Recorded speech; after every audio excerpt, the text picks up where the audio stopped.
विधानसभा सत्र के दौरान आपने संघ से संबंधित काफी मुद्दे विधानसभा में उठाए हैं सर, उनके बारे में बताइए क्या रहा सर में।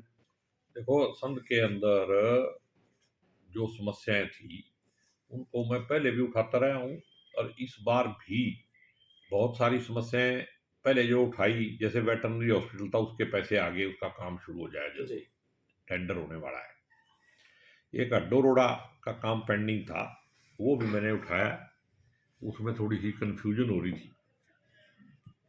एक सबसे बड़ा काम था हमारा हॉस्पिटल का, स्टेडियम का ऑलरेडी हो चुका है जी।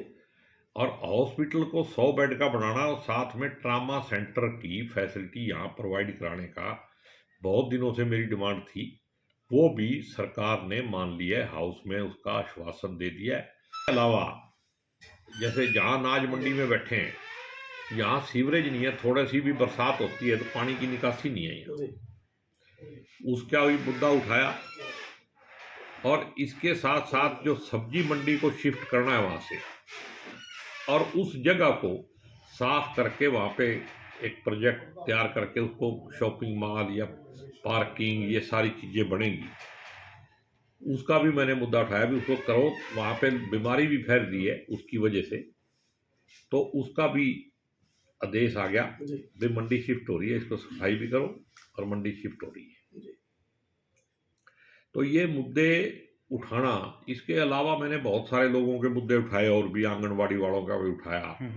जो ओल्ड पेंशन, जो रिटायर्ड मतलब कर्मचारी हैं, उनका बुढ़ापा पेंशन का, म्यूनिसिपल कमेटी को म्यूनिसिपल काउंसिल बनाने का भी मैंने उठाया मुद्दा। तो ये सारे मुद्दे जो हैं इसको मतलब काउंसिल करके जो अनऑथराइज कॉलोनियां इनको रेगुलराइज किया जाए, उससे कमेटी की आमदनी भी बढ़ेगी और इसके साथ साथ जो है शहर के अंदर लोगों को सुविधाएं भी उपलब्ध हो पाएंगी, जिससे पानी का, सीवरेज का, हर तरह की समस्या का समाधान होगा। इसके बाद जो गौओं का मतलब एक मुद्दा उठा था, वहां गौओं का तो नहीं, बेसहारा पशुओं का, उसमें बंदर भी है, कुत्ते भी हैं, गौवंश भी है और भी जो जानवर हैं, नंदी भी है, मतलब बड़ी समस्या है। और उससे असंध के अंदर बहुत बड़ी समस्या थी, वो मैंने उठाई वहां पे, और उसके ऊपर भी कुछ ना कुछ विचार होगा। और मेरी राय ये थी भी गौ जलांत की जितनी भी जगह है पहले उसको खाली तो कराओ, अगर वो खाली होगी तो गौ बचेंगी, उनके लिए तो चारा वहां से ही बहुत उपलब्ध हो जाएगा। लेकिन लोगों ने कब्जे कर रखे, उसको सरकार छेड़ती नहीं। तो ये सारी समस्याएं मैंने उठाई हैं और सबसे बड़ी उपलब्धि मैं इस बात को मानता हूं कि असंध का हॉस्पिटल जो है वो बड़ा भी होगा, और जब ट्रामा सेंटर बनेगा धीरे धीरे इसको मतलब हमारा असंध जो है वो जिला बनेगा। अब हमारी सबसे बड़ी मांग एक ही बची है कि असंध को जिला बनाया जाए। तो मुझे पूरी उम्मीद है, इसका भी मैंने सवाल लगा रखा है, अभी सेशन बाकी है तो शायद इसका भी आएगा। सब्जी मंडी कहाँ है किसी का? सब्जी मंडी मेरे हिसाब से ये जो गोदाम के साथ जहाँ बूथ है ना, यही आ जाएगी, जगह भी है। वो जो फ्रूट मार्केट वहाँ पहले वो कर दी थी, वो तो सारा अपने आप करेंगे, मार्केट कमेटी में ये पेंडिंग है, मेरी बात होगी वहाँ, वो कह रहे जी हम इसका प्रोसेस जारी है और हम कर देंगे इसको। एसडीएम से भी मेरी बात हुई है, वो भी तैयार है, मतलब मानसिक तौर पे भाई हम इसको डेवलप करना ही करना है। वो मंडी वाली जगह पे भी अच्छा प्रोजेक्ट करके उसको साफ सुथरा बढ़िया बना देंगे। तो अब जो बाकी का बचा है, अगर जिला बन जाएगा तो फिर उसके बाद असंध भी बैकवर्ड एरिया नहीं रहेगा, ये भी धीरे धीरे मतलब जो है अगली पंक्ति में आएगा। यही हमारा काम था, जो लोगों ने हमारे अंदर विश्वास जो दिखाया, उस विश्वास के सहारे से ही हम विधानसभा में भी बोलते हैं, लोगों की आवाज़ जहाँ भी रखनी होती है सही जगह पे रखते हैं। और ये सारी बातें देखो, बाईपास है, इतनी सड़कें, मतलब ये उस मालिक की कृपा है, बाबा की कृपा ही समझो कि ये जनता का आशीर्वाद जो है उसका सदुपयोग हो रहा है। वही तो सत्ता में रहते हुए भी इतना काम नहीं हो सकता। विधायक जी 3.5-4 साल पहले 2 कॉलोनी अप्रूव हुई थी, असंध की दरबारा कॉलोनी और कस्तूर सिंह कॉलोनी।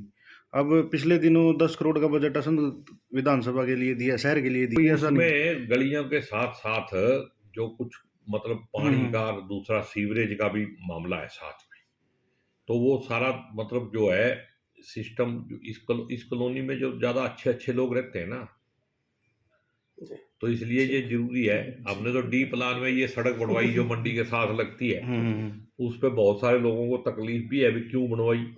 अरे भाई ये नहीं बनेगी जब एंट्री ठीक नहीं है तो अंदर से ठीक करने का क्या फायदा, बाहर मुखड़ा भी थोड़ा चमकदार होना चाहिए। तो ये धीरे धीरे अब कस्तूर सिंह कॉलोनी में बहुत बड़ा पब्लिक हेल्थ के बहुत सारा पैसा आया है। हाँ जी, हाँ जी। तो मैं तो ये कहता सीवरेज का हूँ काम चल रहा है जी। जो 10 करोड़ है उसमें 5 करोड़ स्टेडियम का है, तो सारा धीरे धीरे मेरे को लगता है अभी अगले 1-1.5 साल में असंध का पूरा नक्शा जो है वो बदलेगा, तब तक बाईपास भी कंप्लीट हो जाएगा और बहुत सारी। और अगर ये मेरी डिमांड मान ली तो इसको काउंसिल बना दिया तो फिर हमारी कमेटी का जो रुतबा है वो भी बढ़ जाएगा और यहाँ पे बजट भी बढ़ जाएगा, लोगों को इसकी और ज्यादा सुविधा मिलेगी। रोडवेज का सब डिपो कब तक लाइट चालू एक रहेगा? बार वो इसका बताना थोड़ा, देखो- लाइटें बड़ी समस्या है। और एक जो बाईपास है ना, वो अपना सफीदों की साइड जाते हैं, वहाँ हर 15 दिन में एक्सीडेंट होता है। एक तरफ उन्होंने बना रखा है स्पीड ब्रेकर, जी। अब उनको कहा है भी दोनों तरफ स्पीड ब्रेकर बनाओ। रोडवेज का सब डिपो कब तक चालू होगा सर? रोडवेज का डिपो कह तो रहे हैं भी बहुत जल्दी कर देंगे, मैंने पॉइंट लिख के जेब में पा रखा है। ये पता नहीं किस टाइम अब मेरे को जितना मौका मिला बेल बज गई तो इतने पॉइंट मैं उठा दिए। ठीक है। जैसे बीबीएमबी में सेंट्रल गवर्नमेंट ने हरियाणा का, पंजाब का, हिमाचल का, राजस्थान का अधिकार ही खत्म कर दिया, उस पर भी मैंने मुद्दा उठाया भाई हरियाणा का हिस्सा कैसे सेंट्रल गवर्नमेंट छीन सकती है, और इसके ऊपर सरकार को मतलब इनिशिएटिव लेके बात करनी चाहिए। और वैसे भी ये लोकतंत्र के भी खिलाफ है, फेडरल सिस्टम ही खत्म कर दोगे आप, तो ऐसे कैसे चलेगा। नगर पालिका के चेयरमैन की क्या तैयारी है जी? नगर पालिका के सिंबल पे चेयरमैन लड़ेंगे नहीं जी? अभी कोई फैसला आया नहीं है, पार्टी लेकिन जैसा ही पार्टी का फैसला आएगा, अगर सिंबल पे आएगा सिंबल पे लड़ेंगे, और अगर ओपन रहेगा फिर कोई लड़ लो।